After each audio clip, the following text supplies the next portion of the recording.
तुम शाश्वत मार्ग पर चलो, सत्य मार्ग पर चलो, आनंदित रहो। 70 साल तक एक ही सौगंध लो, जैसे भीष्म पितामह का सौगंध है। दुनिया में कोई कहे तुम मेरी कसम खाओ कि तुम झूठ नहीं बोले, एक कसम कुसम से कुछ नहीं होने वाला। रोज कसम खाओ, तोड़ो। मेरी कसम खाओ, तेरी कसम खाओ, एक ही कसम खाओ, एक ही सौगंध लो, एक ही शपथ लो। क्या? चाहे जैसी परिस्थिति हो, अनुकूल हो, प्रतिकूल हो, पर मेरे चेहरे पर श्री कृष्ण की तरह मुस्कुराहट रहेगी। मैं आनंदित रहूंगा, मुस्कुराता रहूंगा, सबका सामना करूंगा। ये सौगंध लो ना, ये शपथ। यही सौगंध लेके मैं बैठा।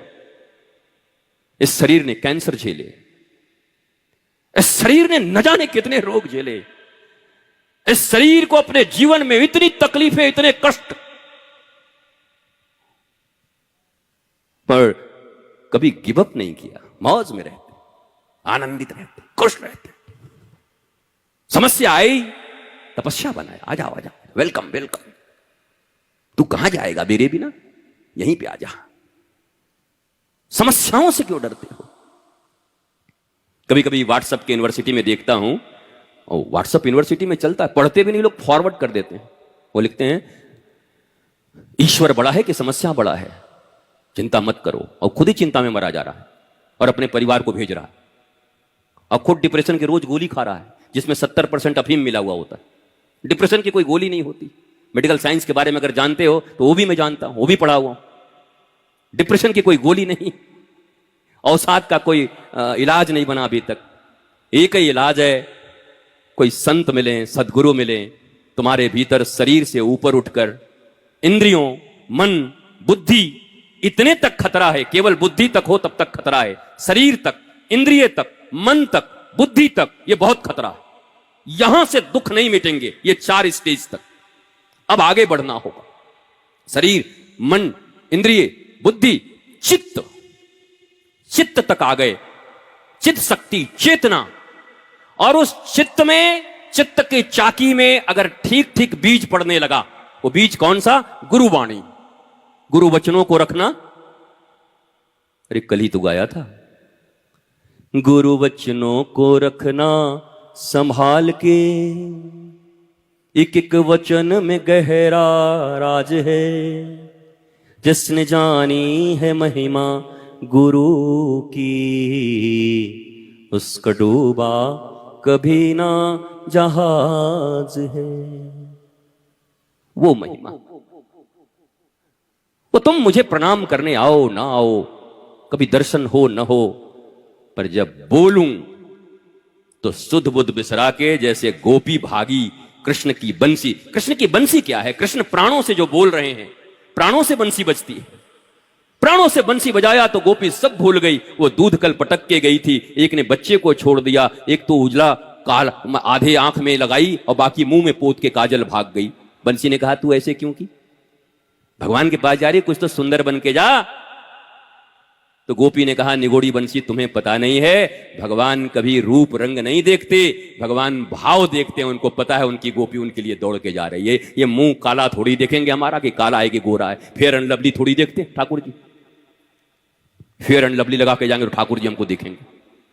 और बाद में एक गोपियों को अभिमान हो गया था, हैं हम सुंदर हैं, इसलिए हमारा हाथ पकड़ के नाच रहे हैं। ठाकुर जी ने कहा अभी बता रहे हैं तुमको कितनी सुंदर हो तुम।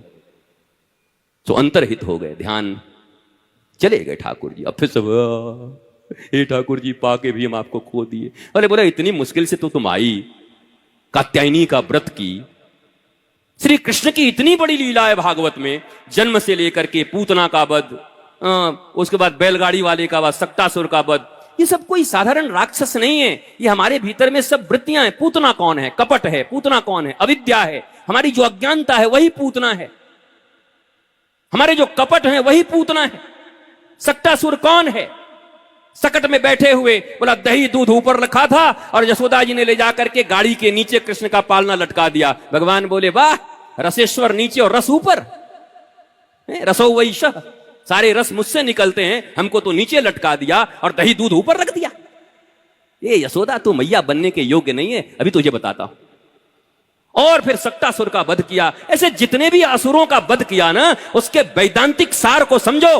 ये भागवत कोई ऐसी चीज नहीं है औने पौने दाम में लेकर के और बाजे ताजे और घूंघट लेकर के बैठ गए और 3 घंटे में बता दिया और तुम भी डांडिया नाच के चले गए और कह दिया कि मैं भागवत का कथा सुन के आ रहा हूं।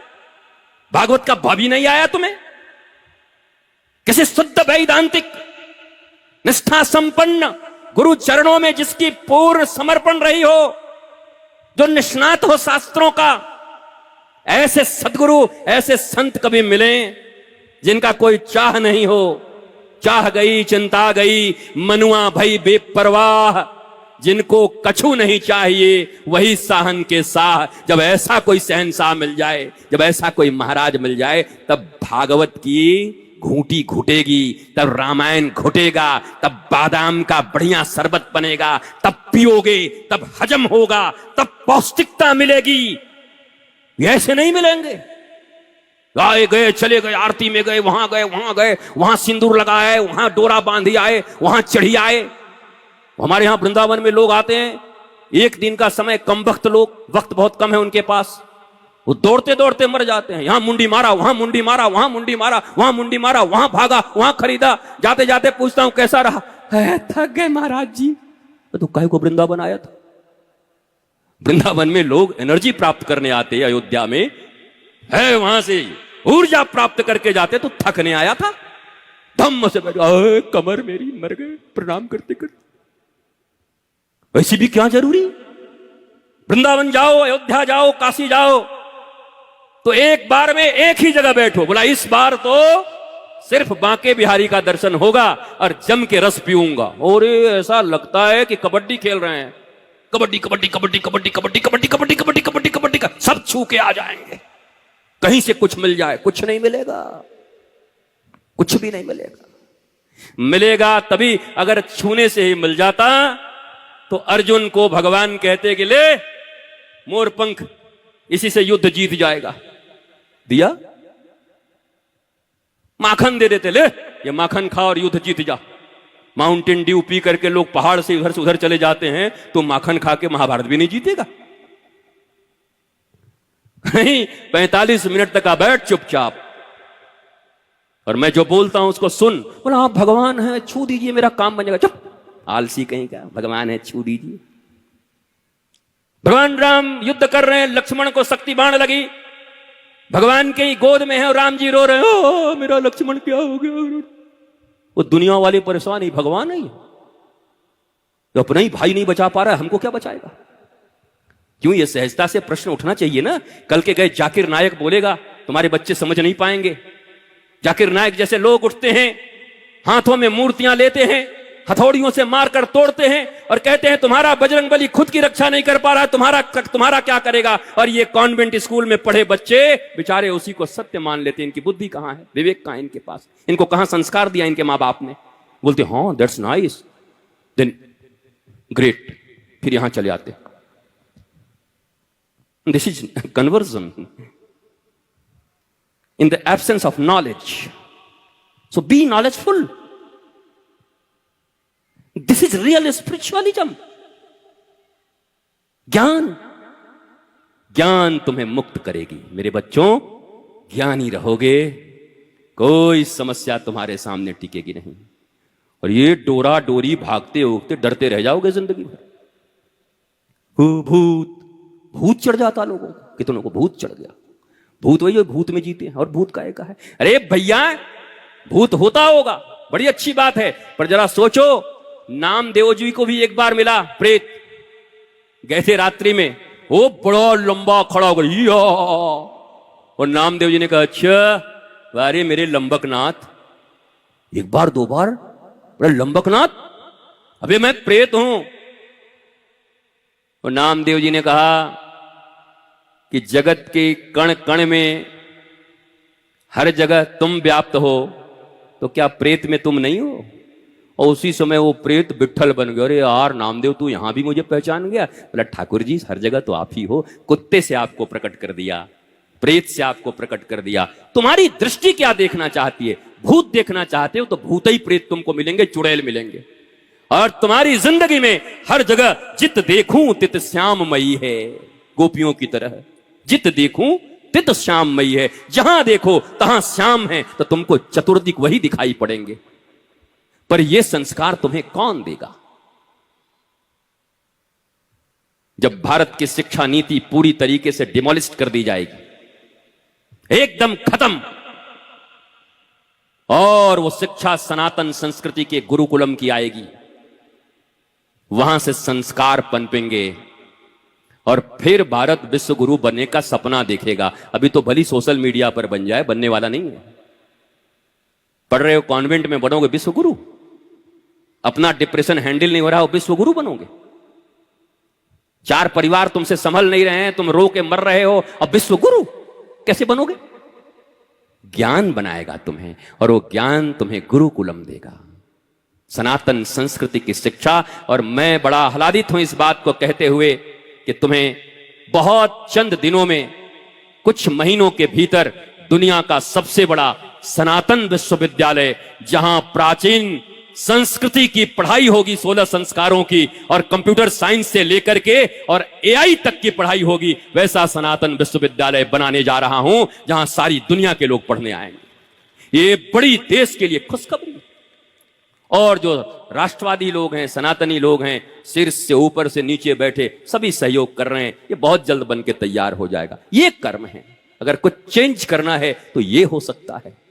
इन स्कूलों में पढ़कर कोई बच्चे कभी भी किसी के नहीं हो सकते। वो खुद के नहीं है तो किसके होंगे बेचारे? कल ही कहा था मैंने, the beginning of real spiritualism is who am I, why I am here, what I am doing. इतने प्रश्न आपके मन में होने चाहिए। मैं कौन हूं, कहां आया हूं, किस लिए आया हूं और क्या कर रहा हूं? रोज प्रश्न करो अपने आप से, तुम्हारे दुख दूर होते जाएंगे, तुम्हारे जीवन से डिप्रेशन दूर होता जाएगा। मेरे प्यारे बच्चों, आज मैं सोच के आया था कि 5 मिनट बोलूंगा, पर हमारे साथ यही तकलीफ है। न बोलूं तो महीनों तक सोया रहूं, रोगों से थोड़ा फाइट करते रहता हूं, बीच बीच में उठापटक चलती रहती, और थोड़ा मौका मिला, लोगों ने कह दिया कि नहीं गुरुजी आज तो फिर बैठ गया, तो फिर बैठ गया। लेकिन हम बैठ गए तो थोड़ी तुम बैठने वाले हो। कुछ देर के बाद तो महेश के कुछ परिवार रहेंगे और कांति भाई, और ये 2-4 ठो ये माइक वाले, टेंट वाले सब रहेंगे, लाइट वाले। महाराज जल्दी उठो तो हम लोग जाएं। क्यों इसमें रस नहीं है तुम्हारा? मैं ये नहीं कहता कि गुरु में, संत में शक्ति नहीं होती। अरे ठाकुर रामकृष्ण परमहंस ने विवेकानंद को केवल छू दिया, रोने लगे। तो विवेकानंद ने पूछा क्यों रो रहे हो? बोला मैं आज कंगाल हो गया। और ये बोले कंगाल हो गया, क्या दे दिया मुझे? और विवेकानंद तो बड़ा अद्भुत आदमी थे, गुरु से इतने प्रश्न करते थे, बड़े मैटेरियलिस्टिक आदमी थे। तो बोले क्या दे दिया, क्या कंगाल हो गए? अब मन ही मन बोले कंगाल तो आप पहले ही से थे, क्या था आपके पास? कौन से आप बिलियनियर्स और मिलियनियर्स थे? तो कहा कि मेरे पास जो कुछ था मैंने तुझे दे दिया। विवेकानंद लिखते हैं, मुझे उस दिन विश्वास नहीं हुआ कि कोई छू के भी ऐसे दे सकता है क्या। पर जब शिकागो में खड़े होकर के और मैं बोलने लगा, तो न मेरी इंग्लिश इतनी अच्छी थी, न मेरे भाव ऐसे थे। ऐसा लगा कि जैसे किसी ने टेप रिकॉर्डर के बटन दबा दिए हों। बोलने वाला विवेकानंद नहीं, बोलने वाला मेरा सदगुरु रामकृष्ण परमहंस था जो बोल रहा। उस दिन विवेकानंद रोए और उन्होंने कहा कि हां, सदगुरु के भीतर यह शक्ति होती है कि वो छू करके भी अपनी सारी शक्तियों को अपने शिष्य के भीतर इंपार्ट कर सकते हैं, उसके भीतर अपनी सारी शक्ति दे सकते हैं। है ये शक्ति गुरु के पास, है ये शक्ति संत के पास, इसमें कोई दो मत नहीं। लेकिन वो सदा कृष्ण की तरह गीता के मार्ग पर चलते हैं और कहते हैं युद्ध तुझे करना होगा, समझना तुझे होगा। ये चमत्कार के चक्कर में सबसे बड़ा चमत्कार यही है कि अर्जुन को गीता समझ में आ गई। पर जरा देखना, अंतिम बात कह के उठ रहा हूं। अर्जुन से कहा, भगवान ने सारा रूप दिखा दिया, ये कर दे वो कर दे। अरे अर्जुन ने कहा हमसे यार ये सब कुछ नहीं होता है, सब क्या भाषण दे रहे हो, कुछ समझ नहीं आ रहा। तो अंत में कहता है अर्जुन कि देखो ठाकुर जी, हम तुम ममेरे और फुफेरे भाई हैं? बोला हाँ। एक ही पलंग पे सोते हैं? बोला हाँ। तुम्हारा पैर भी दबाए हो कई बार? बोला हाँ। तेरा दर्द करता है तो दबाना ही पड़ता है। बोला हम मजाक भी करते हैं आपस? बोला हाँ बिल्कुल करते हैं। मित्र भी हैं? बोला हाँ पक्के मित्र। और तो और साले बहनोई भी हैं, हमारी बहन भी तुम्हारे पास है? बोला हाँ जी सब है।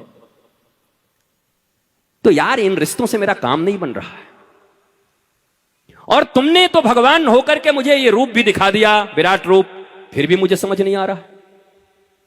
भाई पहले थे, मित्र पहले थे, इतने रिश्ते तुम्हारे साथ, और अब तुम विराट रूप भी दिखा दिया भगवान का, फिर भी काम नहीं बन रहा, मुझे कुछ समझ नहीं आ रहा। तो भगवान ने पूछा बोल क्या करूं कि तुझे समझ में आए? तो जो विद्वान हैं, पढ़े लिखे हैं, बैठे हैं, वो जरूर समझेंगे। अर्जुन कहता है शिष्यस्ते हम साधिमाम त्वाम प्रपन्नम, हे कृष्ण अब मुझे एक ही तरीके से समझ में आ सकता है। बोला कैसे? कहा मैं भी हनुमान चालीसा पढ़ा हूं। बोला तू पढ़ा है? क्या लिखा है हनुमान चालीसा में? बोला श्री गुरु चरण सरोज रज निजमन मुकुर सुधार, नाम हनुमान चालीसा है। प्रारंभ गुरु चालीसा से होता है, और बीच में क्या लिखा है? जय जय जय हनुमान गुसाई, कृपा करहु मम्मी की नाई, पापा की नाई, बेस्ट फ्रेंड की नाई, फूफा की नाई, मौसी की नाई, मंत्री जी की नाई, डीएम साहब की नाई, अंबानी की नाई। जय जय जय हनुमान गुसाई, और कृपा करहु गुरुदेव की नाई। हनुमान जी का भक्त हनुमान जी से कहता है मेरे ऊपर कृपा करो। हनुमान जी पूछते हैं मम्मी की तरह करूं? बोला नहीं। पापा की तरह करूं? नहीं। फूफा फूफी दोस्त दोस्त? बोला नहीं। बोला राम जी की तरह करूं? बोला नहीं चलेगा। हनुमान जी बोले एक गदा मारूंगा। बोले राम जी की तरह भी कृपा नहीं चलेगी? तो कैसी कृपा चाहता है? तो भक्त कहता है जय जय जय हनुमान गुसाई, कृपा करहु गुरुदेव की नाई। जैसे गुरु अपने शिष्य के ऊपर कृपा करता है, वो कृपा कर दो नाथ, क्योंकि इस दुनिया में सबसे बड़ी कृपा गुरु की कृपा है। ये हनुमान चालीसा कह रहा है। हम बोल रहे होते तो हमारे पीछे लोग पड़ जाते। अच्छा बहुत गुरु की बड़ाई कर रहा है। तुम रोज जिसको 100 बार पढ़ते हो उसी में से बोल रहा हूं। जो 7 बार पाठ कर जोई, छूत ही बंदी महासुख होई। तो जय जय जय हनुमान गुसाई, कृपा करहु गुरुदेव की नाई। मैं थोड़ा एक्सप्रेसिव हूं, मेरी मैया एक्सप्रेशन के साथ बोलता हूं। वो ऐसे गंभीर होकर के पीछे चक्र लगा है एक ऐसे, और ऐसे ऐसे घूम रहा है, और मेरा हाथ ऐसे है। ओ ओ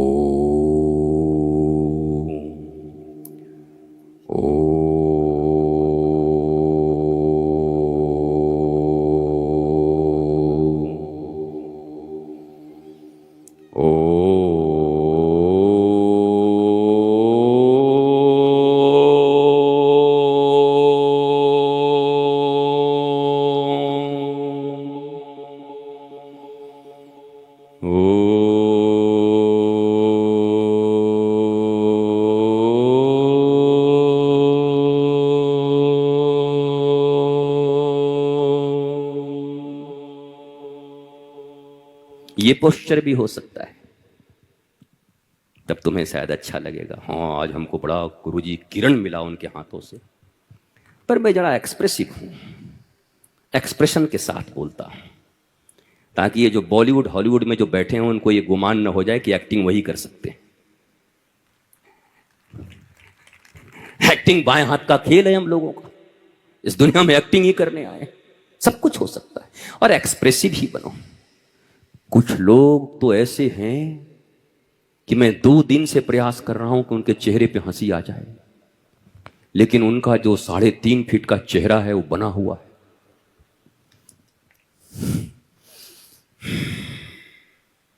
हंस ले भाई, मौज ले ले, काहे को इतना serious? Nothing is serious here. Don't be serious, always be sincere. Sincere रहो, सीरियस रहने की जरूरत नहीं है। तुम मस्त रहिए, स्वस्थ रहिए, आनंदित रहिए, जीवन में गुरु कृपा जरूर प्राप्त करिए। सदगुरु जीवन में आ गया, मौज आ गई।